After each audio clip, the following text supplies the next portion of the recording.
এই ভিডিওটা আপনি যখন দেখছেন তখন বাংলাদেশে 20 জানুয়ারি, আমেরিকায় তখনও 19 জানুয়ারি চলছে। কিন্তু অল্প কিছু সময় পরই এখানে 20 জানুয়ারি হবে এবং আর কিছু ঘন্টা পর ট্রাম্প আনুষ্ঠানিকভাবে আমেরিকার প্রেসিডেন্ট হতে যাচ্ছেন। মানে আজকে সূর্যোদয় আমেরিকার কাছে নিশ্চয়ই ঈদের চাঁদ ওঠার মতো মনে হয়েছে। আজ তাদের কাছে ঈদের ঈদ বললেও কম বলে, ঈদ আসলে সেই অর্থে কি কোনো আনন্দের? একটা বয়সের পর মানুষের ঈদের আনন্দ কমে আসে, শিশুদের মতো ওই আনন্দ আর হয় না। সো শিশুরা ঈদের সময় যে আনন্দ পায় সেই আনন্দ আওয়ামী লীগের বা তার চেয়ে তারা বহুগুণ বেশি আনন্দ তাদের ঘরে ঘরে। আজকে ট্রাম্প আসছেন, তাদের ত্রাতা, তাদের মেসিয়া ট্রাম্প আসছেন এবং তারা ট্রাম্পকে নিয়ে তাদের আদি পিতা মোদি সহ একসাথে ডক্টর ইউনূস সরকারকে ভীষণ ঝামেলায় ফেলবেন এবং এমন পরিস্থিতি তৈরি করবেন যে বাংলাদেশে তাকে আমাদের সরকারের পতন হবে এবং সেই গোলযোগ হবে। গোলযোগের মধ্যে চট করে তাদের আপা দেশে চলে আসবেন, এসে ক্ষমতা নেবেন।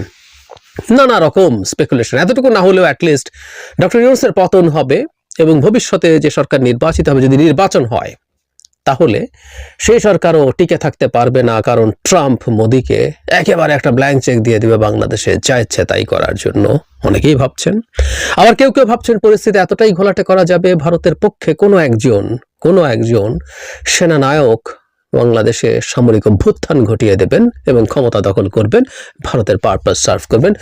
ধীরে ধীরে ভারত এখানে আওয়ামী লীগকে ভিন্ন কোনো নামে অন্য কোনো ব্যক্তিকে বা যে কেউকে এনে শেখ হাসিনার মতো একটা স্লেভ বানাবেন। এরকম নানান খোয়াব তারা দেখছেন। পরে তারা ঈদের আনন্দ নিয়ে জেগে উঠেছেন আজকে। এটা একটু কথা বলতে চাই, আসলে সংকটটা কেমন আগেও বলেছি, আজকে আরেকটু বলা দরকার, কারণ আজ সেই ঐতিহাসিক দিন। আমরা ছোটবেলায় মাইকিং শুনতাম, যেটা সামনে হচ্ছে সেই জনসভা ঐতিহাসিক। সো এটা একটা ঐতিহাসিক শপথ গ্রহণ হতে যাচ্ছে। এটা যে ঈদের ব্যাপার, তার মানে এটা একটা প্রমাণ আছে। আওয়ামী লীগের এক মন্ত্রী, ভারতের সবচেয়ে ক্লোজ মন্ত্রী বলে, সবচেয়ে না হলে অন্তত সবচেয়ে ক্লোজদের একজন বলে মনে করা হয়, শিক্ষামন্ত্রী নওফেল ভারতের দ্য হিন্দুর সাথে একটা ইন্টারভিউ দিয়েছেন এবং একটা খুবই প্রেস্টিজিয়াস, খুবই মানে মেইন স্ট্রিমের মধ্যে সবচেয়ে প্রেস্টিজিয়াস পত্রিকা হিসাবেই এটাকে ধরা হয়। তার সাথে তিনি যেসব কথা বলেছেন, তিনি তার আনন্দ চেপে রাখতে পারছিলেন না। এবং তাদের আনন্দ মানে তো আমাদের ভয় পাওয়া উচিত। তাদের ঘরে ঘরে যেমন আনন্দ, আমাদের ঘরে ঘরে ভীতি ছড়িয়ে পড়ার কথা। আমাদের কি ভয় পাওয়া উচিত হবে, বা আমাদের কি করা উচিত হবে? আগে নওফেল কি বলেছেন সেটা একটু দেখি। এটার হেডলাইনেই বলা হচ্ছে যে বাংলাদেশের ফিউচার ডিপেন্ড করছে বাংলাদেশে ইউনূস সরকারের প্রতি ট্রাম্পের অ্যাটিটিউড কিরকম সেটার উপরে। এখানে মানে ওনার মূল যে যুক্তি, ইন্টারেস্টিংলি ডক্টর ইউনূস হিলারি ক্লিন্টনের ক্যাম্পেইনে ফান্ডিং করেছেন, সেটা নিয়ে ডক্টর ইউনূসের এই স্টেপটা নিয়ে ট্রাম্পের খুবই বিরক্তি আছে, এরকম কথাবার্তা বলা হচ্ছে। ইনফ্যাক্ট ট্রাম্প যখন নির্বাচিত হয়েছিলেন তখন মানে ভারতের প্রায় সব মিডিয়া এই খবরটাকে ফলাও করে ঘটা করে করেছেন।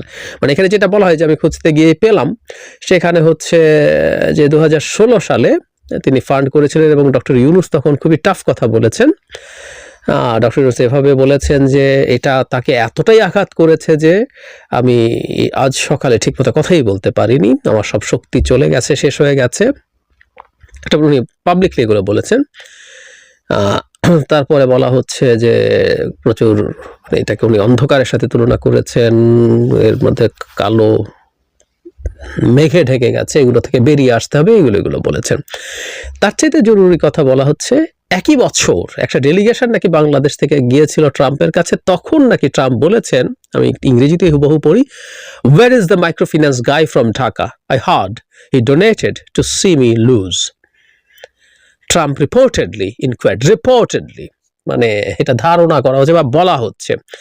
এরকম একটা আনভেরিফাইড জিনিস নিয়ে ভারতের মেইন স্ট্রিমের সব মিডিয়া বলেছে এই যে সে কিন্তু আগে থেকেই ক্ষেপে আছে। ইনফ্যাক্ট যেন নওফেলও ঠিক সেই জিনিসটাই বলছেন, যে এই যে ফান্ডিং করেছেন, ডক্টর ইউনূস ফান্ডিং করতেই পারেন, ওখানে ডোনেট করা কারো নির্বাচনী ফান্ডে, এটা খুবই খুবই প্রচলিত ব্যাপার। কোনো লুকোছাপার কিছু নেই, এগুলো প্রকাশ্যেই হয়। ডক্টর ইউনূসের সাথে ওই পরিবারের মানে যারা ক্লিন্টন এবং তার ওয়াইফের দীর্ঘকালীন ব্যক্তিগত সম্পর্ক আছে, সো তার ইলেকট্রাল ফান্ডে উনি টাকা দেবেন, এটা কোনো ক্রাইমের কিছু না। কিন্তু এটা বলছে যে সেই রকম, এবং নভেল যোগ করছেন যে ডোনাল্ড ট্রাম্পের ফার্স্ট টার্মকে এক্লিপস মানে অমাবস্যার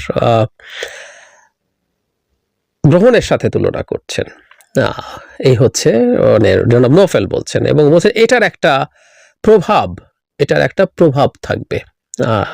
এটা হলো তার মূল কারণ। আরো দু একটা কথা উনি এখানে বলেছেন, যেটা এবং মূল যে আর্গুমেন্ট, সেই আর্গুমেন্টটার উপরে ভিত্তি করে তারা কাজ করবে, সেই জায়গায় আসছে। এখানে তিনি বলছেন শেখ হাসিনা নাকি পদত্যাগ করতে চেয়েছিলেন শিরীন শারমিন চৌধুরীর কাছে, কিন্তু সেটা পেরে ওঠেন নাই, সেটা বলা হয়েছে। ওনারা পদত্যাগের ব্যাপারে সামরিক বাহিনী নাকি নামিয়েছিলেন, শেখ হাসিনা পদত্যাগ করবেন এটা জেনে দেশে আইন শৃঙ্খলার অবস্থা খুবই খারাপ হয়ে যেতে পারে, সেটা ঠেকানোর জন্য, মানে ওনাকে গুলি করে ক্ষমতায় রাখার জন্য না, এসব মানবিক কারণে তিনি নাকি সেনাবাহিনী করেছেন। এসব উল্টোপাল্টা ফালতু কথা আছে। কিন্তু যেটা জরুরি, আওয়ামী লীগ যে ন্যারেটিভটা মাঠে আনার চেষ্টা করার কথা ছিল, সেটা উনি এনেছেন। সেটা হলো বাংলাদেশ যেন কোনোভাবেই আর এক্সট্রিমিস্টদের, ইসলামিক এক্সট্রিমিস্টদের ঘাঁটি না হয়ে ওঠে। কথাটা এভাবে বলা হচ্ছে, home for Islamic extremist like Syria and Iraq, এটা একদম খুব ক্লিয়ারলি বলছেন।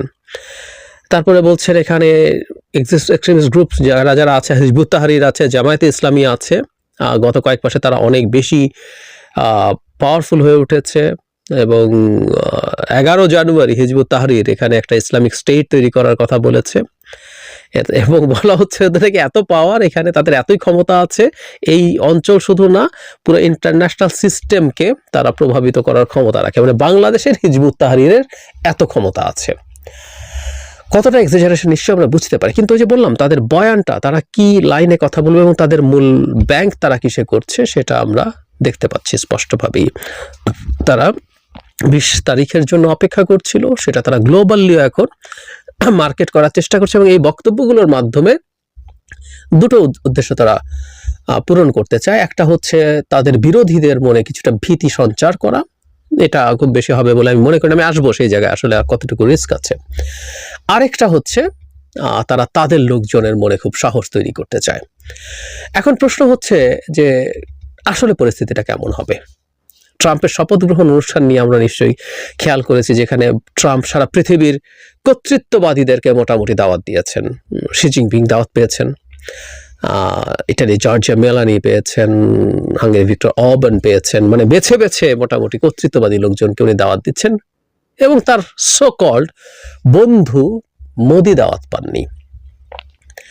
আরো ফান আছে এটা নিয়ে। ভারতে এই প্রশ্ন আমেরিকান নতুন অ্যাম্বাসেডার আসছেন, ও তাকেও জিজ্ঞেস করা হয়েছিল, তিনি বলেছিলেন যে এই ভিড়ের মধ্যে তাকে দাওয়াত দেওয়ার দরকার ছিল না, মানে এই ভিড়ের মধ্যে গিয়ে উনি কি করবেন, তার জন্য স্পেশাল। আমরা জানি যে ট্রাম্প খুব দ্রুতই সম্ভবত ভারতে আসছেন, অথবা মোদিকে ট্রাম্প আমেরিকায় দাওয়াত করছেন, দুটোর একটা। কিন্তু আমরা পাল্টা প্রশ্ন করতেই পারি, মানে ভিড়ের মধ্যে তাহলে শি জিনপিংকে ডেকে কি অপমান করা হচ্ছে? যাই হোক, ট্রাম্পের এই দাওয়াত পেলে মোদি বর্তে যেতেন। আপনারা খেয়াল করবেন ট্রাম্পের সাথে মোদি মানে মোসাহেবের মতো হাসে, যতগুলো ছবি আপনি সার্চ করে খুঁজে পাবেন সবগুলোতে।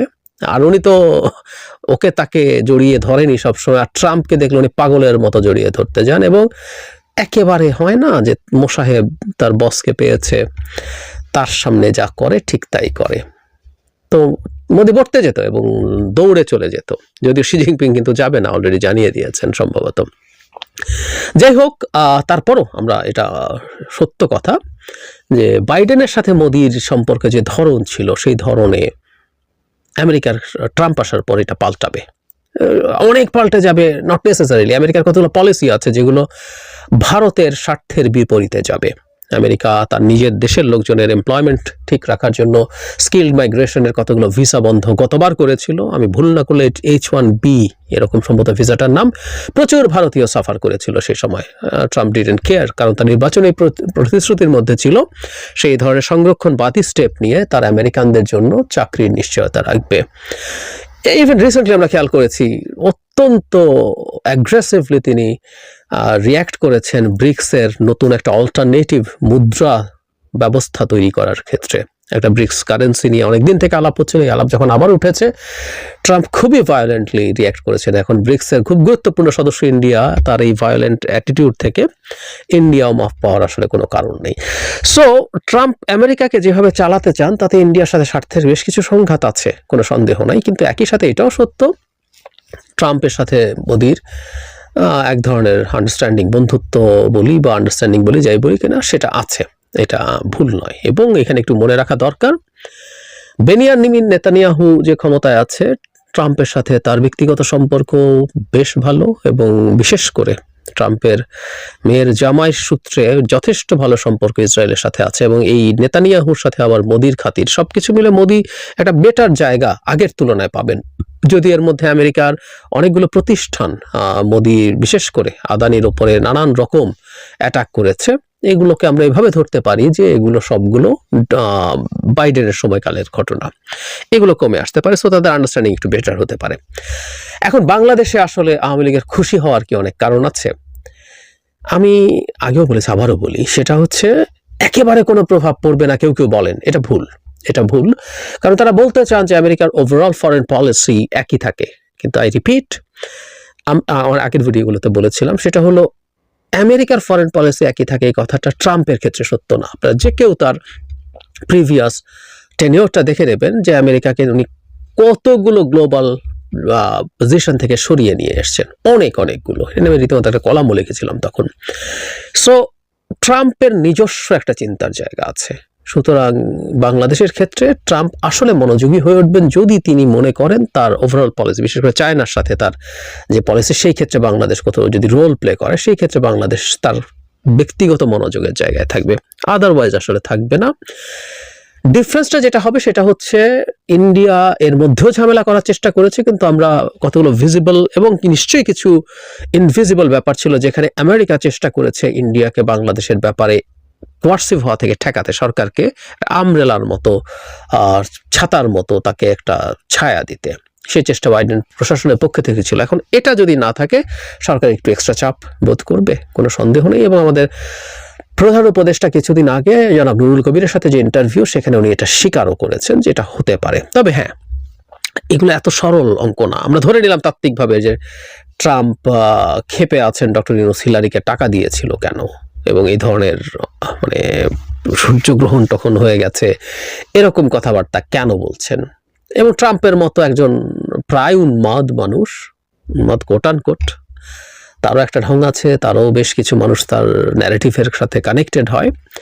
তো সেই ভদ্রলোক আসলে খুব ব্যক্তিগতভাবেও ক্ষুব্ধ হতে পারে, এবং সেটার জন্য তার রাষ্ট্রীয়ভাবে পদক্ষেপ নেওয়ার কথা চিন্তা করতেও পারে। কিন্তু ওই যে বললাম, বহু বছর এর মধ্যে পার হয়েছে, নতুন নতুন ইকুয়েশনস তৈরি হয়েছে। ট্রাম্পের এবারকার প্রেক্ষাপট এবং তার সাথে তার টিমে যারা আছেন, সবকিছু মিলে প্রেক্ষাপট অনেকটুকু পাল্টে যেতে পারে। এবং সবচেয়ে জরুরি কথা, আমাদের সরকার নিশ্চয়ই এইসব ঝুঁকি মাথায় রেখে সেই ইন্টারাকশনগুলো বাড়াচ্ছে, যেটা আমাদের প্রধান উপদেষ্টাও বলেছেন।